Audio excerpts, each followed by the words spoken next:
กี่เล่ม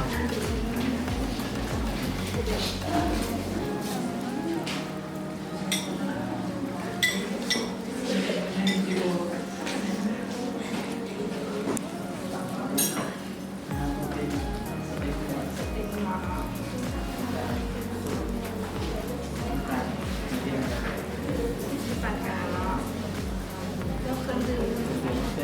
ไหมไทยนะครับมีสอดขออนุญาตเป็นเครื่องดื่มเอาอะ จองเนาะมีจองขออนุญาตควรบริการอาหารเนาะสำหรับทานตายที่ได้สั่งควรเป็นสเต็กนัวเนาะซุปปานกลางแล้วเครื่องดื่มจะเป็นไหมไทย1จอกแล้วสำหรับทานเย็นจะเป็นทอดขาไก่ต่อสำหรับอาหารแล้วเครื่องดื่มจะเป็นวิสกี้1จอกเนาะแล้วทุกคนรอทานประมาณ15 นาทีเด้อ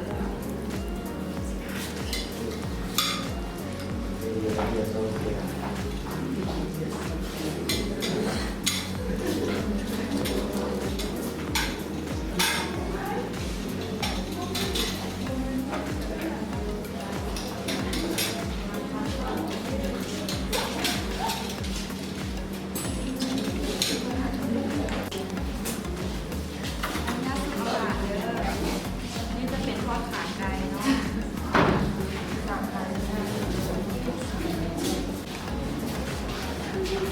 ขออนุญาตเสิร์ฟอาหารเยอะค่ะนี่เป็นอาหารสำหรับทานสายสเต็กนัวซุปปานกลางเนาะขออนุญาตเสิร์ฟอีกนิดนึงเด้อ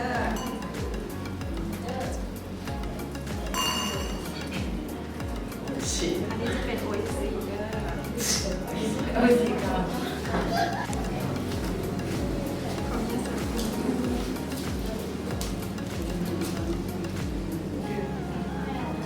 จะเป็นไหมไทยเนาะ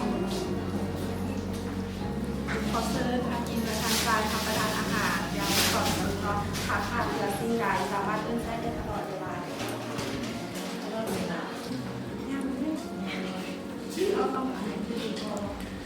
เด็กดิ้น ก็ถ่ายเยอะ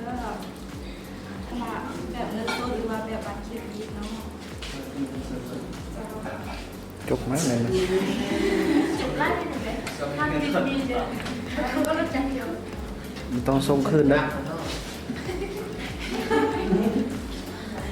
ก็ทำกันพอดี เงินติดเลย แล้วครบกันแล้วเยอะ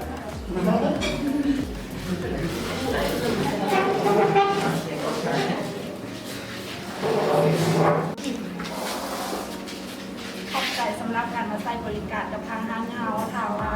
โอกาสหน้ามีโอกาสว่าขอเชิญมาใช้บริการกับทางห้างเฮาใหม่เด้อ ได้